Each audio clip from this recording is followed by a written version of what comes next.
My name is Ben Doherty. I'm the South Asia correspondent for Fairfax Media, which is publisher of the Sydney Morning Herald and the Age newspapers in Australia. I'm based in Delhi, where I sit now, but I cover not only India, but Pakistan, Afghanistan, Sri Lanka, Bangladesh, Bhutan and Nepal. I grew up in a household that was, I suppose, consumed by media. My parents were avid readers of many newspapers and religious watchers of the 7 p.m. ABC News in Australia. So I grew up admiring, I suppose, that fourth estate role that the media plays in any functioning democracy, that watchdog on government and on public institutions. I always had a great affection for that. My father is an English teacher, so I grew up, I suppose, and was imbued with a love of the English language and a love of writing. So those elements, I suppose, combined into eventually, after some false starts in other careers, making me a journalist. I'd always had a fascination with overseas. I was born in Singapore and I'd lived a lot of my early life overseas. So overseas, I suppose, never quite felt like overseas to me, and it always felt like, you know, just a part of the world that I live in. I think some of the most important journalism gets written from overseas, and I think particularly for a country like Australia that's a long way away and often very removed from world events, it's important that you have journalists on the ground explaining these events and analysing these events and putting them in context for an Australian audience and explaining to an Australian audience why they're so important. So the desire to live and to work overseas, and I suppose just to experience other cultures, has always been very strong within me, and that's part of the great joy, I suppose, of this job. I arrived in India on Republic Day in 2011, so nearly 3 years ago, yeah, this has been my home ever since. When I arrived, India made my head spin, I think, and I don't think it's ever quite stopped spinning in the 3 years since. I think one of the things I wasn't prepared for in India was just how diverse and how different this country is, from Jammu and Kashmir in the north to Kerala in the south, from Gujarat in the west to Nagaland in the east. India is not one country, India is 30 countries and is something like Scotland to Poland in terms of difference in religion, in ethnicity, in language, in food, in culture, in so many ways, and explaining this broad, diverse, massive country, a country in which there is just so much going on every single day, to a distant audience in Australia has been one of the great professional challenges of my life, I suppose.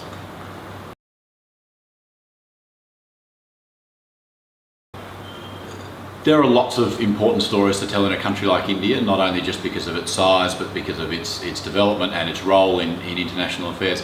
Some of the stories I think I've been most proud of have involved Australia's connection with this part of the world. I wrote a story, or a series of stories, regarding the use of child labour making sports balls for Australian children, and that was a story that resonated very deeply with Australians, and I suppose exposed to both Indian audiences and Australian audiences the sometimes unwanted ramifications and repercussions of globalisation and global trade. Globalisation has been a great thing for developed and developing economies across the world, but there are potentially issues that emerge, and I think exposing those and to really shine a light on a practice as murky as child labour, I think was something I'm inordinately proud of. I wrote stories from Afghanistan looking at Hazara asylum seekers who'd fled to Australia only to be returned to Afghanistan and looking at their lives back in that war-torn country. Again, these are stories that I think are important for Australian people and Australian media consumers to know about. They're an important part of the Australian public discourse about the way Australia deals with issues like asylum seekers. So those stories where I think I'm able to connect the two countries to give my readers in Australia a greater understanding of India or a greater understanding of the South Asian region, I think that's the most fundamental part of my job, and they're the stories I'm most proud of.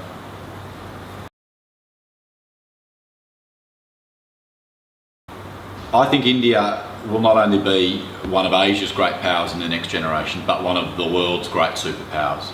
The demographics are destiny for any country, and the demographics show that India will be, within about a generation, the most populous country on earth, and it will continue to develop as a political and military power. Things like the UN Security Council, whether India gets a seat or not, India will continue to play a bigger role at those multinational forums. I think India won't necessarily develop in a linear fashion, and it won't develop perhaps in the way and at the pace that perhaps the West expects it to or wants it to. And I often think the West is hypercritical of India when things don't quite go right at the moment. The economy is having serious issues, and there's an exodus of foreign capital from this country. But these are development issues that India will deal with in its own way. I think the great thing and the fundamental thing about India is India will develop and India will progress in India's way. This is a country that won't be told by outside nations how it should go about doing things, and India will work out its problems in its way. And there is no doubt that India faces significant problems, particularly around corruption, around the treatment of women and the education of girls and these things. I think food security for hundreds of millions of people and sanitation and these basic development issues certainly need to be addressed, and it can be argued that the current administrations aren't doing a great job on that. But these are issues that India will overcome in India's way, and I think simply that great mass of people and this great entrepreneurial, enterprising spirit that exists in this country, this desire for people to improve their lives and the lives of their family, and this progression in India stands this country in very good stead. I think, as I made the point before, India is often unfairly criticised by outsiders who don't understand the country well. And to look at India, you are looking at a very young democracy, and you're looking at the largest democratic experiment the planet has ever known. There's a sign as you walk into India from Pakistan at the border at Wagah border saying, "India welcomes you, the world's largest democracy." And it is. This is the largest democracy in the world and the largest democracy the world has ever known. And modern India is one of the world's great success stories. You look at the neighbourhood and you look at the problems that other countries are facing, and that's not to diminish India's problems, which are significant. But this country has achieved great things in 60 years of existence, and I think the future, while it will be a bumpy road and there'll be ups and downs, I think the future is bright.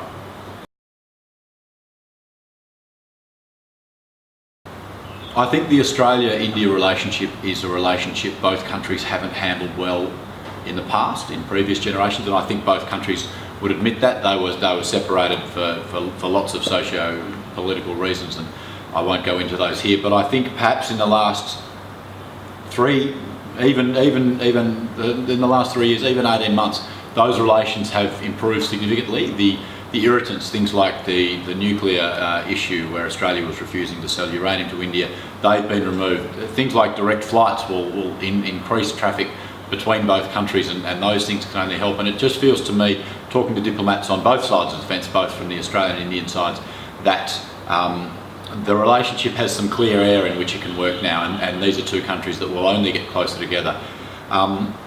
It's often said that India and Australia's relationship should be an easy one to manage. They share, people talk about the 3 Cs, cricket, which we both love, a common language in English, and Commonwealth, being both members of the British Commonwealth.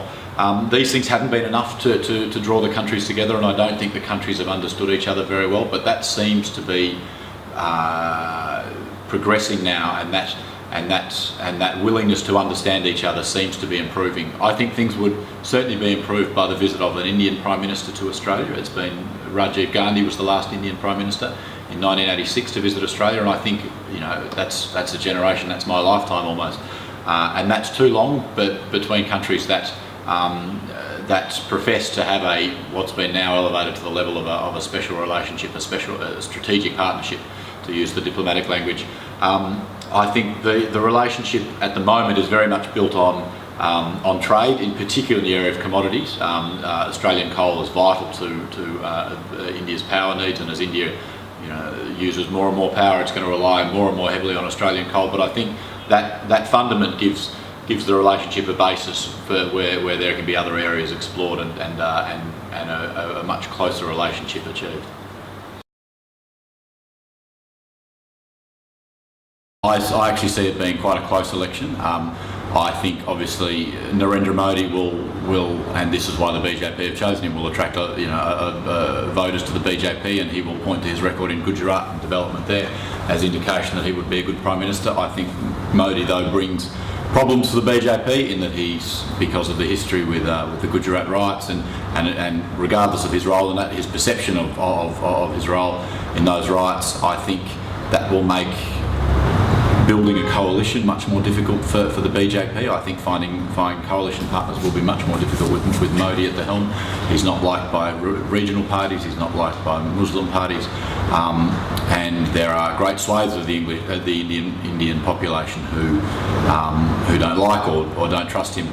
On the Congress side, I suppose everyone looks and waits to see what Rahul Gandhi's going to do, and it strikes me that he doesn't seem blessed with ambition, given the state that government's in.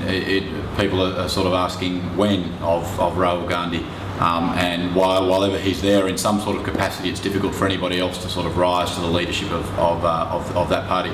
Certainly, the Congress government has been in UPA too. Has been beleaguered by corruption scandals, particularly in its second term, and they have really weighed it down. The 2G scandal, the Commonwealth Games scandal. It's had great issues in getting past any legislation that it wants to in terms of reforming the economy, things like a GST or insurance reform, FDI, the food security bill. They got those through, but with enormous difficulty. I suspect it will be one of the BJP in Congress, but they will be forced to build a coalition, which will be difficult for India, I think, because particularly UPA2 has demonstrated some of the problems of coalition government in that they've found it very difficult to get things done. They've been forever dealing with the fractious coalition and trying to keep that together, and they've been forced to compromise on just about everything. I also think they've been hampered by an opposition who've been obstructionist and obfuscationist in a lot of ways that the BJP take being an opposition basically meaning to obstruct whatever the government tries to do, regardless of whether they genuinely think it's good policy or not. So India is struck at the moment in a lot of ways a little similar to the US in it's stuck in a very partisan and highly politicised and highly charged atmosphere at the moment, and this is, I suppose, the lead up, the long slow burn to an election that is crucial for the future of this country.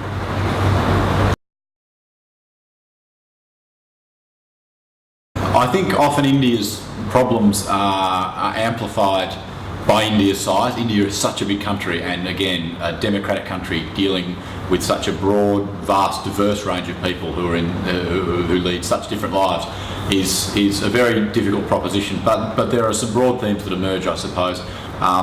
Corruption is a huge issue in this country, not just at very senior government levels, but almost through all levels of society. Corruption infects so many transactions day to day in India, and there does seem to be a growing tide of resentment and disaffection with that, and a desire to change that. But it is a culture that's very heavily ingrained, and it will take a long time to address that. But those governance and corruption issues, I think, are crucial for India. Perhaps even more important for India, I think, is the treatment of women and girls, and particularly the education of girls. I think the education of girls changes a society enormously. It lowers birth rates, it lowers rates of domestic and sexual violence, it improves the way family budgets are spent, it empowers women, and I suppose improves the standing in which women are viewed by Indian society. I think that's possibly the most crucial thing that India needs to address in its next generation. But as I said, I think India's issues are often amplified, and often amplified unfairly by the West, and often amplified simply by matters of scale. I think India will address those issues, including things like sanitation and electrifying villages, and food security and all those sorts of things. And I think this country has such enormous potential because it has a young, developing, eager population that is very, very enthusiastic. India has an entrepreneurial spirit and an enterprising spirit that finds its way around problems and finds Indian solutions to Indian problems, and I have great confidence that India will do those things.